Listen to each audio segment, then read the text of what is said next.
At 2:20 a.m. on the 6th of October 2025, inside a Russian Air Defense Command Center in Crimea, alarms erupt.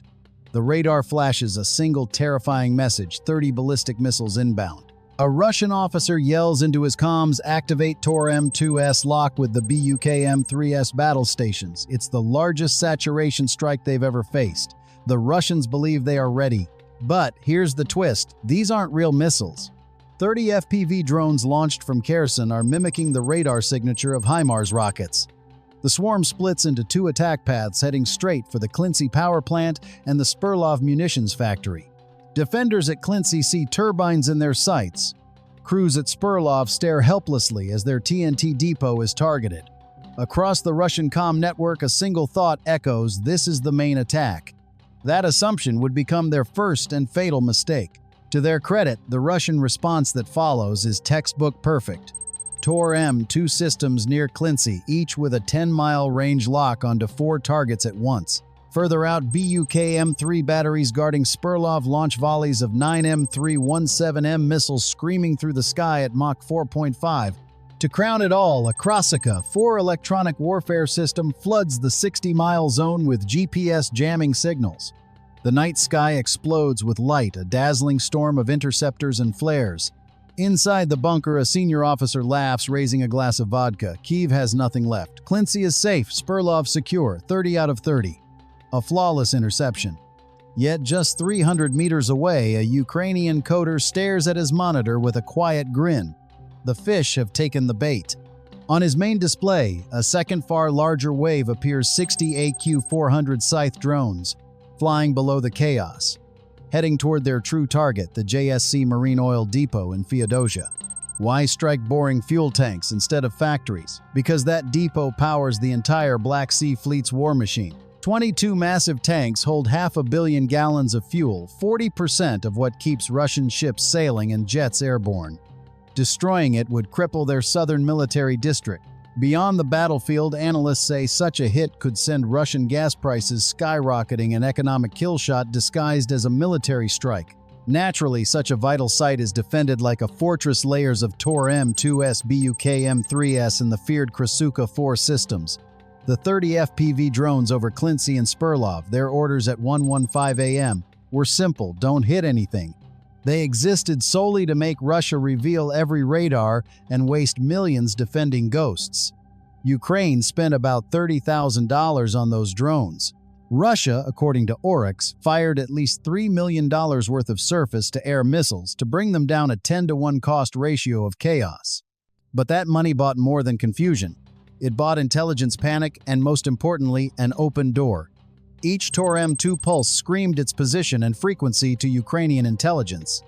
Every BUK M3 launch meant one fewer missile defending what truly mattered. And while Krasika 4 jammed phantom attacks, the entire Russian network drowned in its own noise, a perfectly engineered blind spot. The chaos at Clincy and Spurlov wasn't random, it was the key unlocking Crimea's back door. Russia had blinded, deafened, and partly disarmed itself, all to stop a $30,000 illusion. By 2:05 a.m., while Moscow chased phantoms, the real assassins were already airborne. 60 AQ-400 Scythe drones surge across the Black Sea, each carrying a 440-pound warhead. They skim just 20 feet above the water, using the 40-degree fog as their perfect cloak. The brilliance of the plan, Russia's own jamming field, has no effect. The Scythes navigate using inertial guidance, not GPS.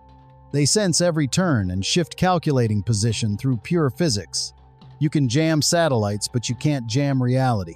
While Russia stares the wrong way, celebrating a fake victory, the true strike force is closing in. As the first scythes reach Crimea's coastline, a single word echoes inside the Kyiv bunker: showtime. At 2:08 a.m., in Feodosia, a radar operator finally detects them, the real threat. But the dense 40-degree fog confuses his Doppler radar, making the drones appear as ground clutter. The operator struggles as the dense, wet fog blinds his radar. The system misreads the slow, low-flying drones as ground clutter or weather noise. A CSS report compares it perfectly, like an old man fumbling for the TV remote in the dark, knowing something's there but unable to find it. While the Russian operator battles his malfunctioning radar, the Scythes hug the terrain at just 20 feet, guided flawlessly by AI SLAM algorithms. They glide under the Tor M2's engagement range, without a single missile launched. The first defense layer is silently bypassed. Further inland, a Buck M3 crew finally locks onto a target. A 9M317M missile streaks upward at Mach 4.5, a multi-million-dollar response to a simple problem. But the Scythes dive even lower, weaving like slalom skiers. The missile loses, track veers off, and detonates harmlessly over the Black Sea. That failed shot was their last ready missile. The decoy swarm had drained their arsenal dry. At 2:12 a.m., the Russians play their trump card, the Krasuka 4. A massive 60-mile electronic warfare bubble floods, Crimea jamming every GPS signal into static and chaos. For a brief moment, video feeds inside the Kyiv bunker flicker with noise. The signal link is jammed. Yet the Scythes don't falter, their inertial systems take control instantly. They stop listening to satellites and fly by physics alone. Russia is now screaming into a void. At 2:15 a.m., the drones are so close that Russian soldiers can hear their engines humming through the fog. Panic erupts. Tracer fire fills the night as AK-47 seconds and DSK machine guns spit bullets upward. But hitting a 124 miles per hour drone in thick fog is pure futility. The drones zigzag just 20 feet above ground untouched. Gunfire does nothing except prove one thing: the Russians are terrified. At 2:18 a.m., as the swarm nears the harbor, one final defender wakes a Kraken-class patrol boat armed with a 30mm CIWS. The CIWS, designed to unleash 5,000 rounds a minute, spins up the deadly buzz of metal death. In theory, it should obliterate the swarm. But there's a flaw: its radar relies on high-frequency microwaves that hate moisture. The 40-degree fog blinds it completely. The fog scatters its radar beam, turning the screen into pure white noise. The CIWS fires blindly tracers, slicing the mist and shredding waves instead of drones. Meanwhile, the Scythes glide through, untouched, their internal guidance unshaken by chaos. It's like trying to find a black cat in a pitch-dark room while someone fills it with smoke.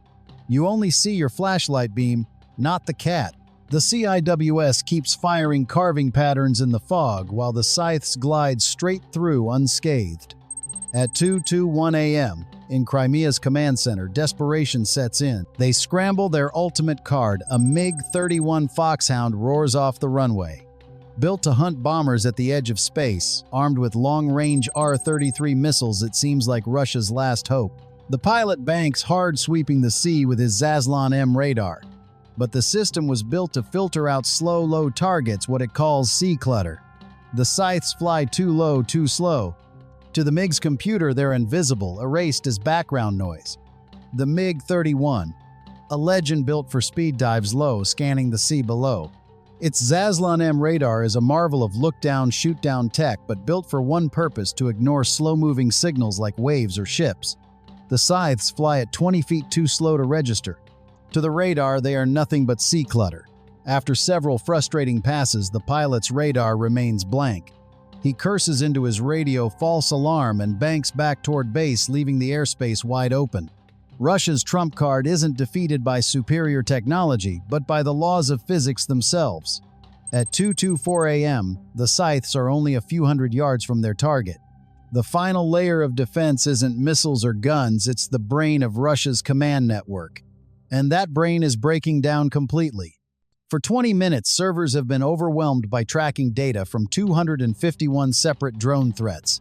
The decoy swarm wasn't just bait, it was a DDoS attack on both computers and human operators. The system is drowning in numbers and noise.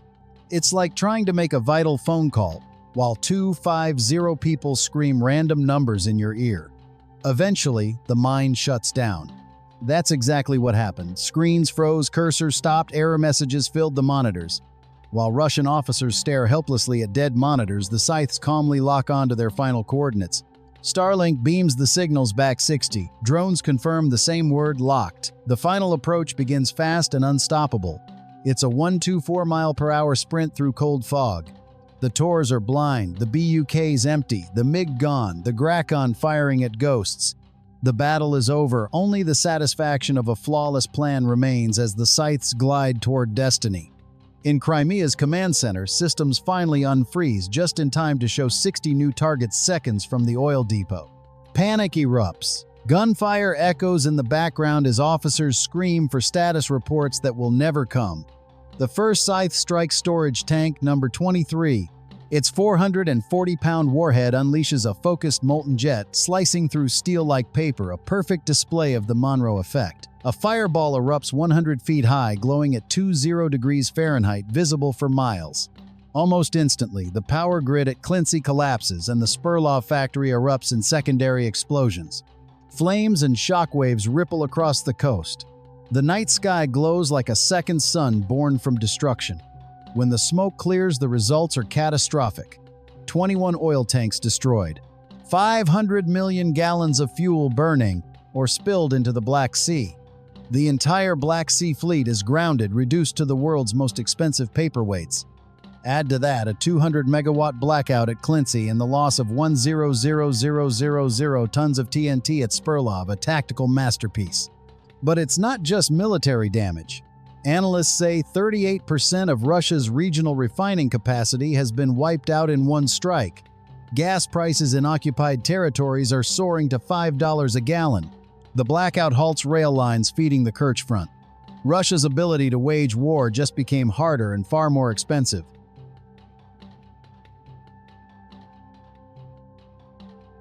The cost of one night's mistake is immeasurable. Psychologically, the blow is devastating. The Kremlin calls it a technical accident, but Telegram is flooded with videos of the fiery Feodosia sunrise. The myth of Russia's invincible Crimean defenses is now just smoke and ash. Strategically, this is checkmate. Moscow now faces an impossible choice: pull air defenses back to protect the homeland or leave them at the front and risk more strikes.